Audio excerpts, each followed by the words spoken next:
हो सकता है। अल्लाह ताला सारे नौजवानों को कम बोलने की तौफीक अता फरमाए। कम बोलने वाले की अक्ल मजबूत होती है।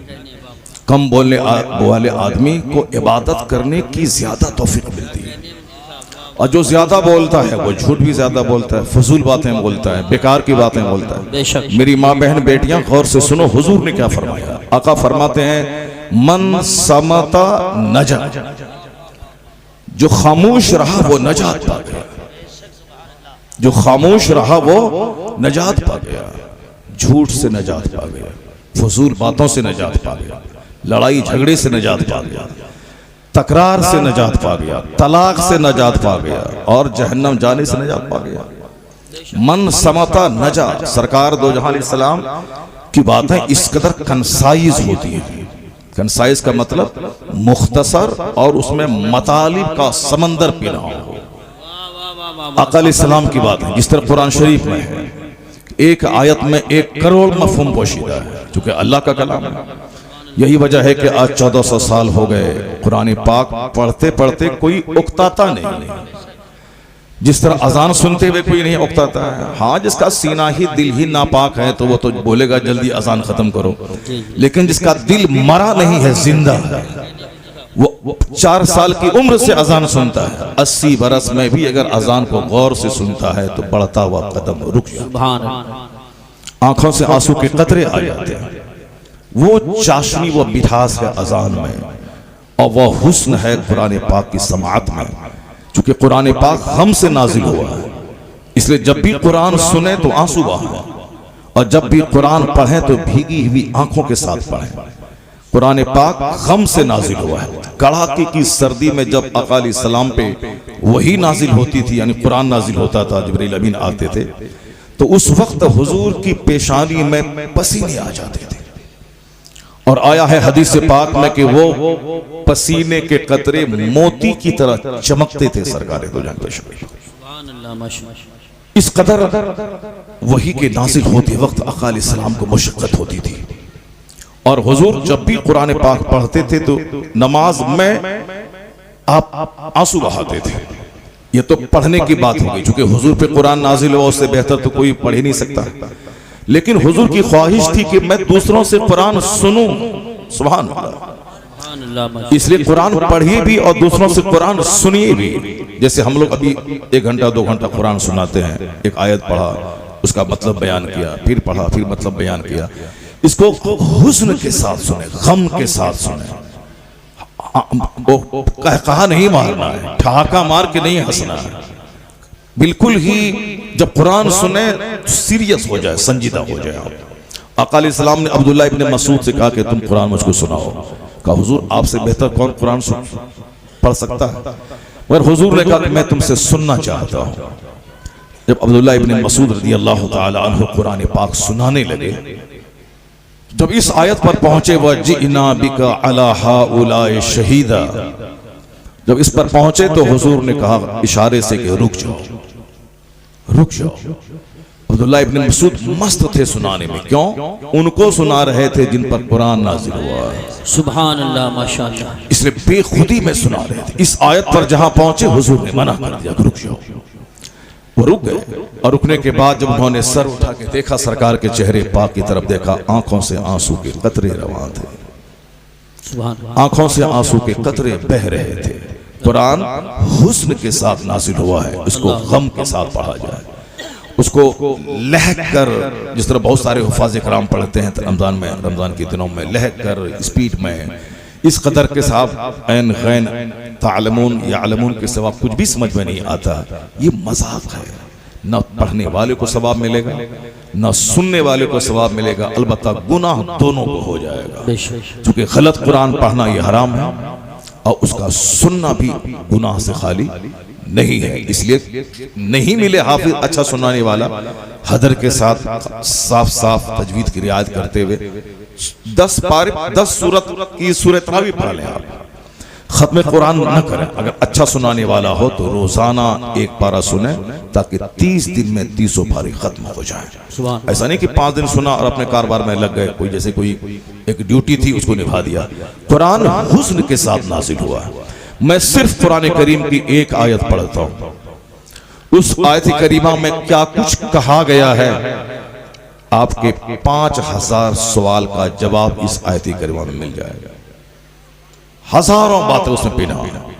जो भी एक राइजिंग क्वेश्चन है, जो उठता हुआ सवाल है इस दौर में, अल्लाह की रहमत कहां है। हम लोग पिसे जा रहे हैं पूरी दुनिया में। हिंदुस्तान के तो जर्रे जर्रे से हमको प्यार है, चूंकि हमारा मुल्क है, यहाँ हम पैदा हुए हैं, यहाँ की मिट्टी से हमारा खमीर बना है। कोई बोले कि साहब तुम्हारा नहीं है, तो ये वो बोले, हमको उससे बहस नहीं है। जो झूठ गलत बात है हम वो सब बात में नहीं पढ़ना चाहते हैं। आदमी को झूठ बात में नहीं पढ़ना चाहिए। अब हमारी जमीन है, कोई आके बोलेगा कि भागो यहाँ से, मेरा घर है। अब हाँ, अगर वो 50 आदमी मिलकर के आ गया, मुझको घर से निकाल दिया, तो हम तो क्या कर सकते हैं? तो जुल्म है। तो जुल्म, अत्याचार जुल्म है, और जुल्म की खेती कभी पनपती नहीं है। जब गीदड़ को मौत आती है तो वो शहर की तरफ भागता है। ऐसा नहीं होता है कि हम एक आदमी को 10 आदमी मिलकर के दबा दें, मार दें और हमारा कुछ ना हो और हम टिस्मारखा बन जाएं। ऐसा नहीं होता है। जिसका जाहिर कोई सहारा ना हो उसका खुदा होता है।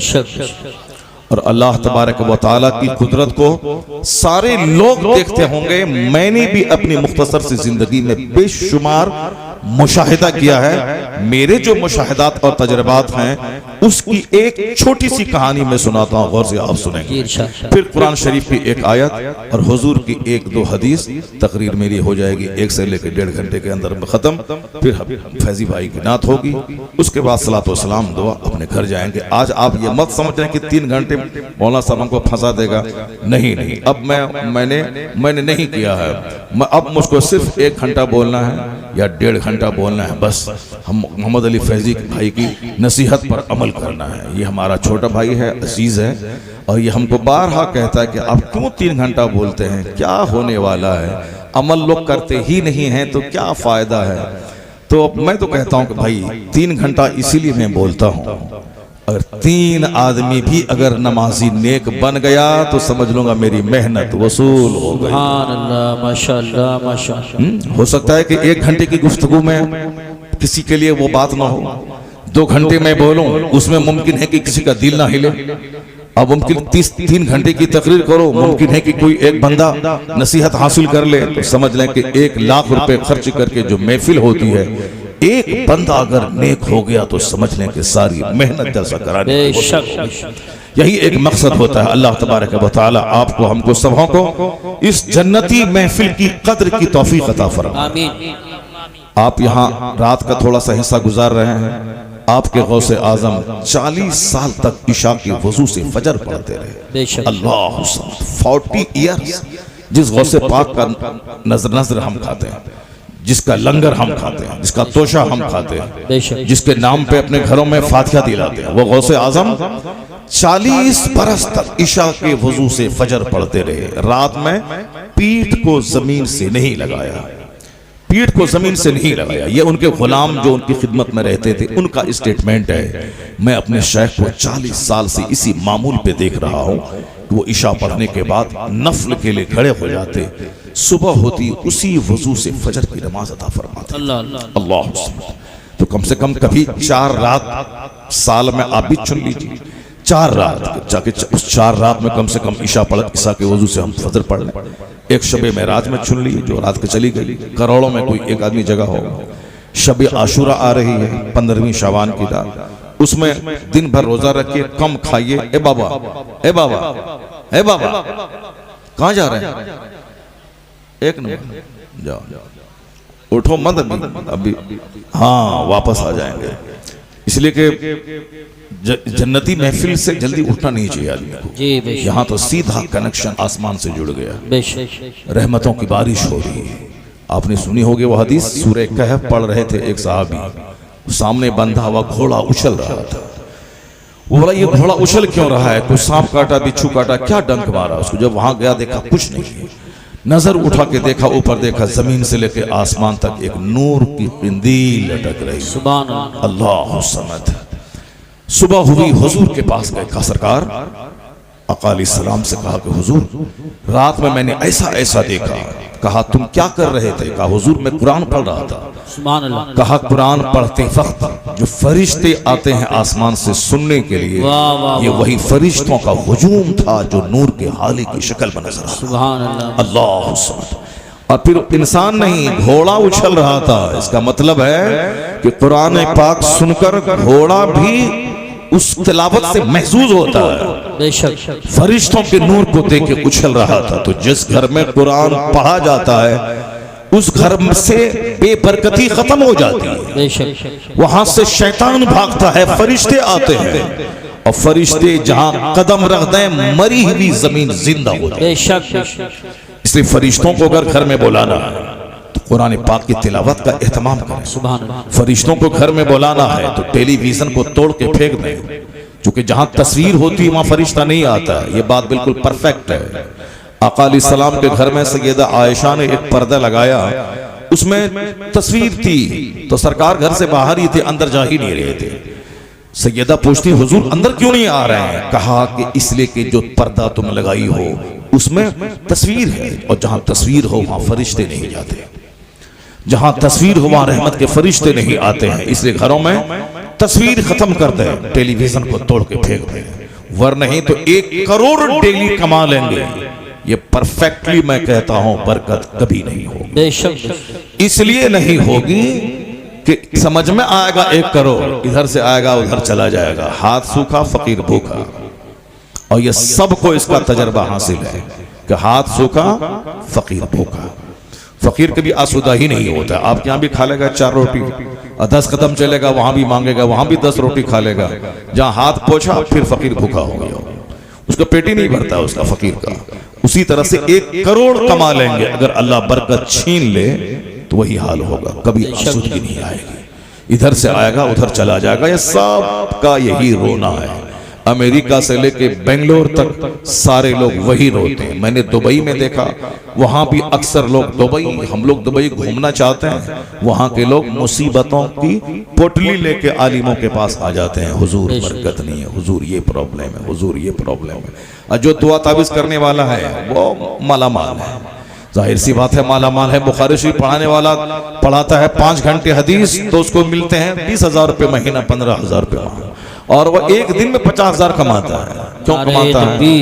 क्या नारे रिसालत, नारे गौसियत, मसलके आला हजरत उस्ताजुल मोहतरम हुजूर मुफ्ती आजम संभल, मुफ्ती आजम हजरत अल्लामा मुफ्ती अलाउद्दीन साहिब क़िबला, हजरत अल्लामा मुफ्ती अलाउद्दीन साहिब क़िबला, हुजूर मुफ्ती आजम संभल, उलमाए अहले सुन्नत, जमालुल औलिया कॉन्फ्रेंस, उलमाए अहले सुन्नत, नारे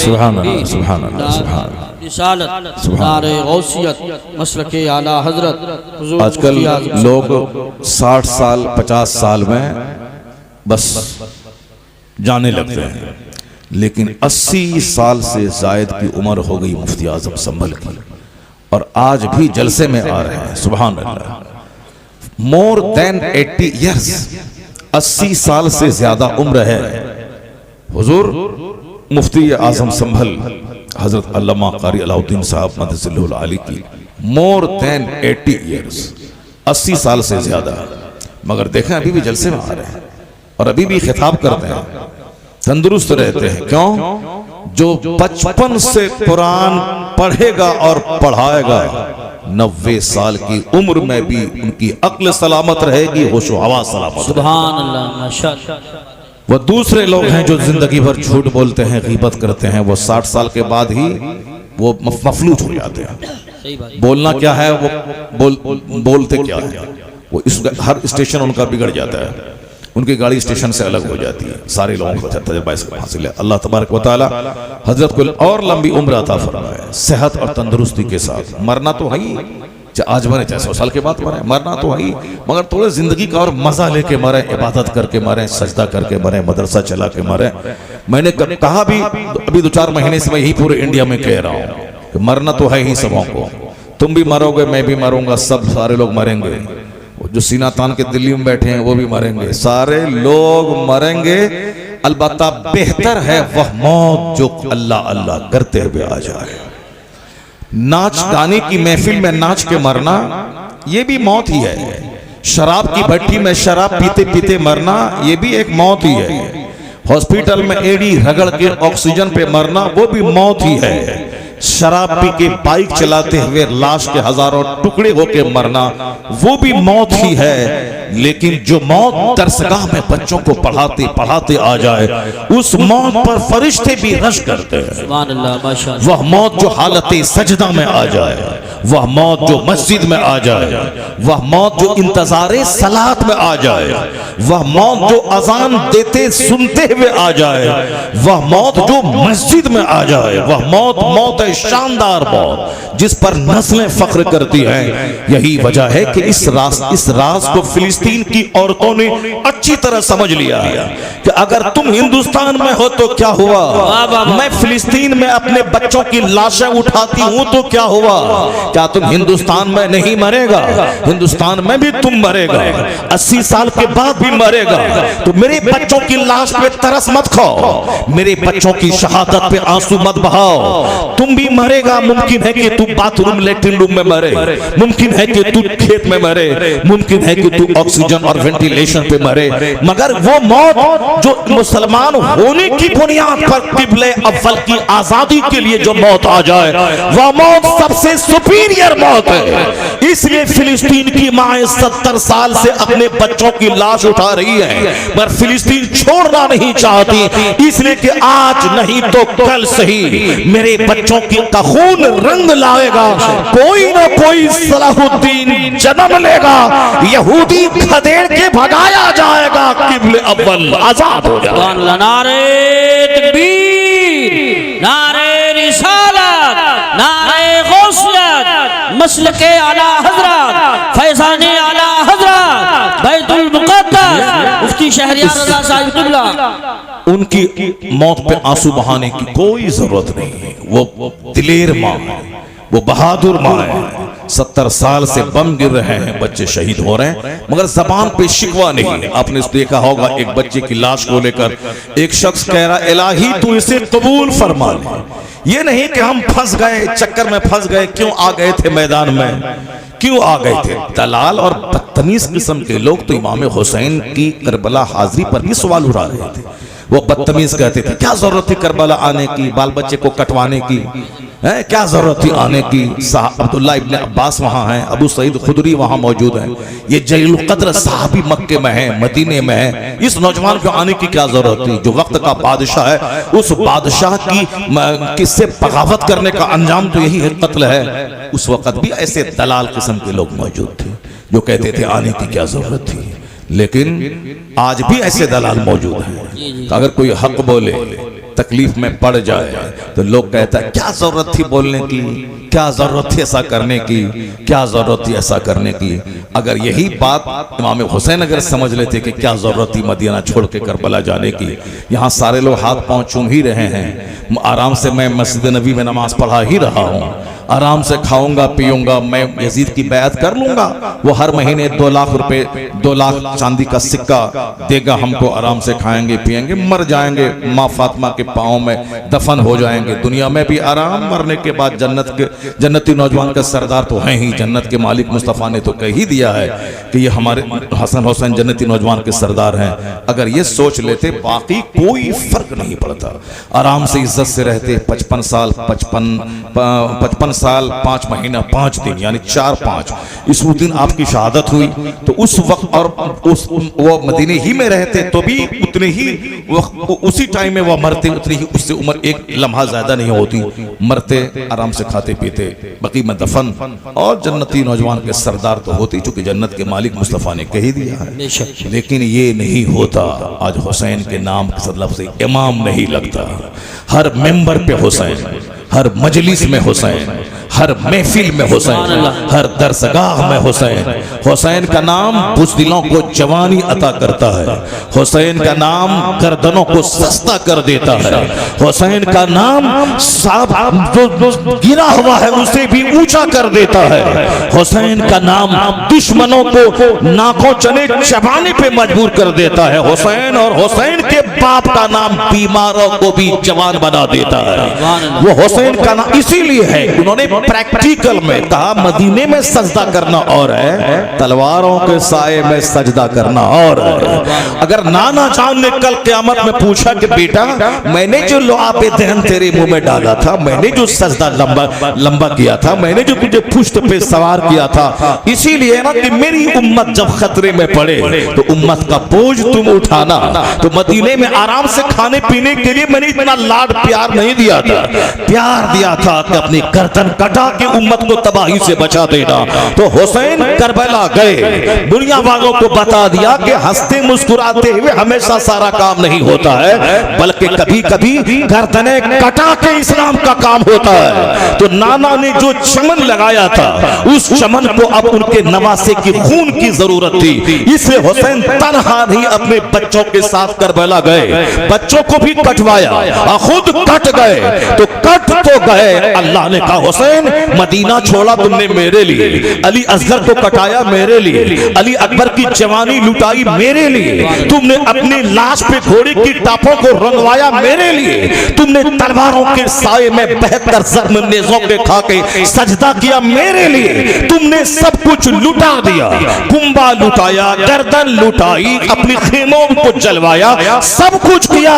अब तेरा नाम नहीं लूटेगा जब तक इस्लाम रहेगा, तेरी अजमत का डंका बजता रहेगा। नारे तकबीर, नारे रिसालत, नारे गौसियत, मसलके आला हजरत फैजानी शोहदाए करबला, जश्न दस्तार आराम से तकरीर किया, आराम से नजराने लिया, आराम से मुर्गा मुसल्लम खाया, अपना घर गया, घर में एसी लगा दी, बाल बच्चों को आराम से खिलाया पिलाया, मर गया। ये वो बात नहीं है जो बात खून बहाने में है, जो बात दर्द उठाने में है। सारी कायनात के सरदार मुस्तफ़ा जाने रहमत के चूल्हे में 2-2 महीने तक आग नहीं सुलगती थी, सिर्फ खजूर और पानी पे गुजर बसर होता था। कौन? जो दुनिया के मालिक को मुख्तार है, जिनको अल्लाह ने इख्तियार दिया था कि आप चाहें उहद पहाड़ को मैं आपके लिए सोना बना दूं, गोल्ड बना दूं, अरब के ज़र्रात, अरब के पत्थर गोल्ड बन के आपके पीछे पीछे चलें। और हुजूर ने कहा था नहीं परवरदिगार, मेरे लिए सोना न बनाया जाए, एक दिन का खाना दे ताकि खाऊं, तेरा शुक्र अदा करूं, और एक दिन फाका करूं ताकि मैं सब्र किया करूं। सुभान अल्लाह। ये है हमारे रहनुमा, हमारे पेशवा की जिंदगी। हम लोग बस आराम से खाया, आराम से एसी में रहे, एसी गाड़ी, एसी रूम, और आराम से खाए पे और नजराना लिया और चल दिए, और उसके बाद जन्नत भी हाथ से नहीं गई। ऐसा नहीं होता है। ये शहादत कहे उल्फत में कदम रखना है। लोग आसान समझते हैं मुसलमान होना। अगर जिसने हक बोला तमाचा खाया, जो हक बोला जेल में 2-4 साल रहा, जो हक बोला समाज में लोगों की निगाहों में गिर गया, जो हक बोला ये हराम है या काम हराम मत करो, लोगों ने 2-4 तमाचा मारा, बड़े हक बोलने वाले आ गए हैं, दाव काम करो अपना, जो मैं कर रहा हूं करने दो, तमाचा खाया। 1 करोड़ रुपए का लिफाफ का हिसाब देना होगा क़यामत में। लेकिन अगर हक बोलने के बदले में तमाचा खाया या 4 दिन जेल में रहा, मालूम है क़यामत के दिन जब हुसैन खून में लथपथ अपने बच्चे असगर अकबर के साथ जब जन्नत जाएंगे, और ये जेल में रहने वाला, गर्दन कटाने वाला, पत्थर खाने वाला, तमाचा खाने वाला, अगर ये कहा हुसैन आप हक बोले तो गर्दन कटी, मैं भी हक बोला था, तमाचा खाया हूं, मैं भी हक बोला था, जेल में 4 दिन रहा हूं, मैं भी हक बोला था, और हमारी जगह छूट गई थी, मेरे बच्चे भूख से तड़प रहे थे। अगर हुसैन ने मुस्कुरा के देख लिया कि तू भी जख्म खुरदा है, हक की राह में तू भी सताया गया है, आ जाओ मेरे पीछे, 80 बरस का नफल सजदा वहां नहीं ले जाएगा जहां हुसैन की मुस्कुराहट लेके चली जाएगी। सुभान अल्लाह, माशाअल्लाह, माशाअल्लाह। शहादत कहे उल्फत में कदम रखना है। लोग आसान समझते हैं मुसलमान होना, और दलाल बोलता है क्या बोलने की जरूरत थी, ऐसा क्या करने की जरूरत थी, जैसा बोले हैं फंसिए गए, अब कोई साथ नहीं देगा, कोई नहीं देगा। हुसैन आजम के भाई के पीछे वहां तो साहब 40,000 लोगों ने मगरिब की नमाज अदा की थी, ईशा की नमाज के बाद एक भी नजर नहीं आया पीछे। बताएं कि ये किसी बेवफाई है। अगर आज हमारी हिमायत में अगर 1 लाख लोग सड़क पे आ गए, अब 5 दिन के बाद एक बंदा भी नहीं आया, तो आंसू बहाने की जरूरत नहीं है। कमजोरों का काम ये सब नहीं। अगर दबंग है तो याद कर मुस्लिम बिन अकील को, जब शहजादे रसूल के साथ ऐसी बेवफाई है, अगर तुम्हारे साथ भी अगर ऐसी बेवफाई हो गई तो घबराने की क्या जरूरत है। उनकी सुन्नत अदा हो गई। ये दुनिया तो 100 साल ही तो जिंदा रहेगा, 100 साल से ज्यादा तो जिंदा रह नहीं सकता। ना आप भी जिंदा रहेंगे ना मैं जिंदा रहूंगा। 100 साल के बाद अगर कोई जिंदा रह भी गया तो मुर्दे से बदतर है वो। आंख नहीं, जबान नहीं, पेट नहीं, हाथ पांव नहीं, तो वो तो मुर्दे से बदतर है ना। इसे 100 साल के अंदर ही सबको दुनिया छोड़ के जाना है। 100 साल अल्लाह के नजदीक 1 सेकंड है, और जहां जाना है वहां का एक दिन 50,000 साल के बराबर है। अल्लाह अकबर। वहां का एक दिन 50,000 साल के बराबर है। इस पॉइंट को जो भी निगाह के सामने रखेगा, याद रखें कि वो नहीं बोलेगा लाइफ इज वेरी डिफिकल्ट, जिंदगी बहुत मुश्किल है, कैसे गुजारे, आमदनी घट गई, बिजनेस ठप हो गया, कैसे जिंदगी गुजारे, इज्जत बचाना मुश्किल है, सामने वाले के पास 5 मंजिला मकान, ये दाएं वाले के पास 50 लाख की कारें, बाएं वाले के पास 2-4 मॉल, पीछे वाले के पास 1000 बीघा जमीन, फार्म हाउस, उस बीच में छोटा सा मेरा घर, छोटी सी मेरी आमदनी, कैसे मैं इज्जत बचाऊं। अगर मकान और गाड़ी देखेगा तो कुत्ते की मौत मरनी पड़ेगी, क्योंकि गाड़ी की कोई हद नहीं है। गाड़ी 4 लाख की आल्टो भी है, और 40 लाख की फॉर्च्यूनर भी है, और 40 करोड़ की ऊडी कंपनी की कार भी है, और 200 करोड़ की अमेरिकन कंपनी की कार भी है। 1000 बीघा जमीन बेचेगा तो भी 200 करोड़ रुपए नहीं होंगे, लेकिन 200 रुपए की कार इंडिया की सड़कों पे आज दौड़ रही है। अगर नहीं मालूम है तो मुकेश अंबानी की बीवी नीता अंबानी के पास 200 करोड़ रुपए की कार है जो अमेरिका से आई है। 100 करोड़ की कार है जो अमेरिका से आई है। बाप समझ सकते कहां 100 करोड़ और कहां 4 लाख की आल्टो का क्या वैल्यू है। आगे देखेगा तो मर जाएगा, पीछे देखेगा 1000 बीघा जमीन, हमारे पास 5 कट्ठा जमीन, 5 बिस्सा जमीन है, मर जाएगा। दाहिने देखेगा साहब 4-5 मॉल, मार्केटिंग कॉम्प्लेक्स, मेरे पास तो रहने का घर भी नहीं, तो चुल्लू भर पानी में मरना पड़ेगा। अगर बाएं देखेगा साहब क्या शानदार मुलाजमत है, नौकरी है, 10 लाख पे महाना, डॉक्टर इंजीनियर, हमारे पास तो कुछ नहीं, 10,000 पे महाना है, चुल्लू भर पानी में मरना पड़ेगा।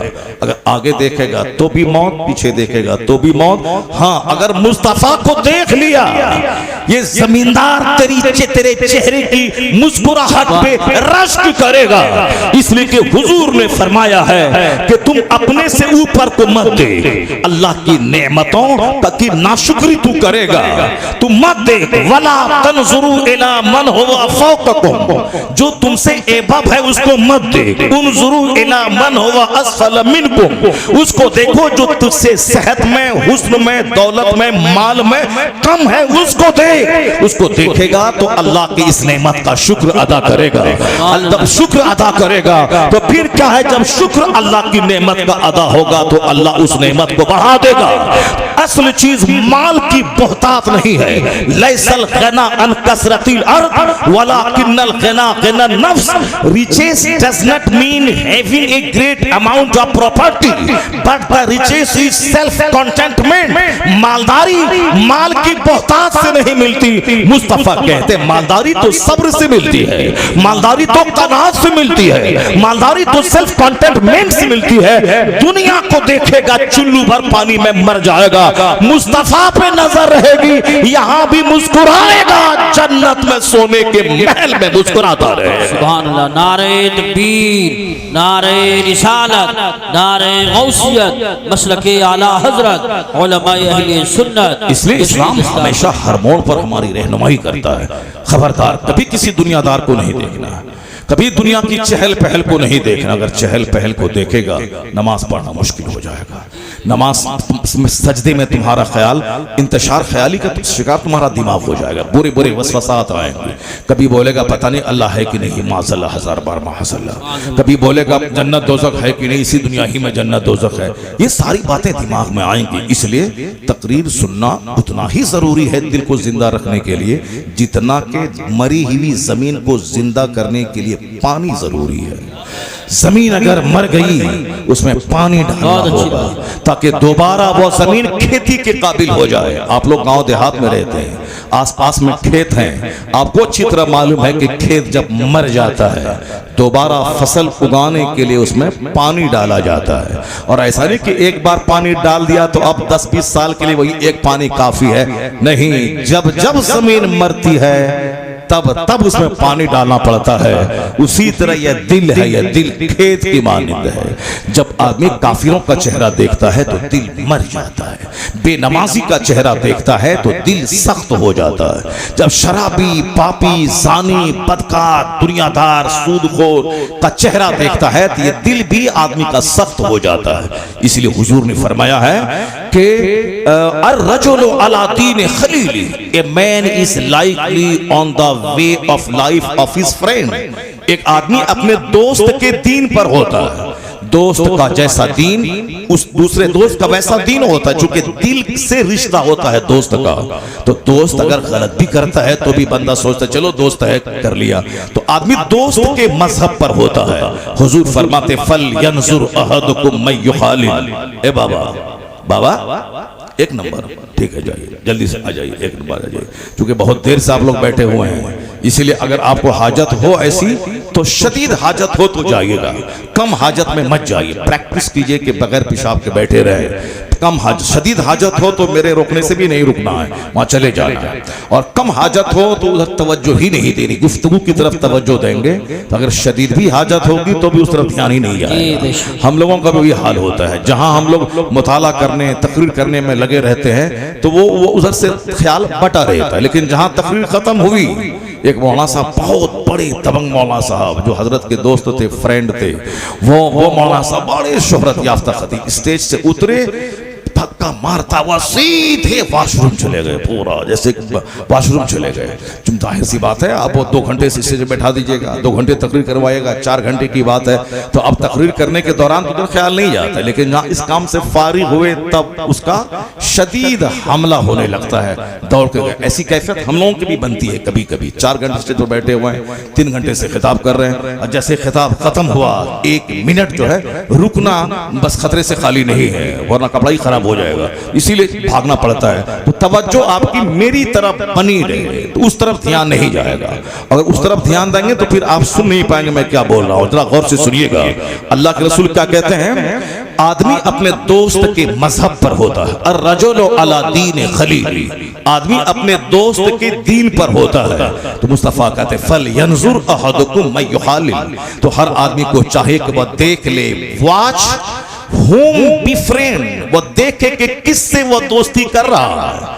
देखे वो सामने वाला अगर राफिजी है तो आपका राफिजी बनना तय है। सामने वाला अगर शराबी है तो दोस्ती शराबी आपको बना देगी। सामने वाला सुले कुल्ली है, वो वहाबी है, नजदी है, शिया है, देवबंदी है, तो आप भी धीरे धीरे बरेलियों के काम पे उंगली नुक्ताचीनी करेंगे।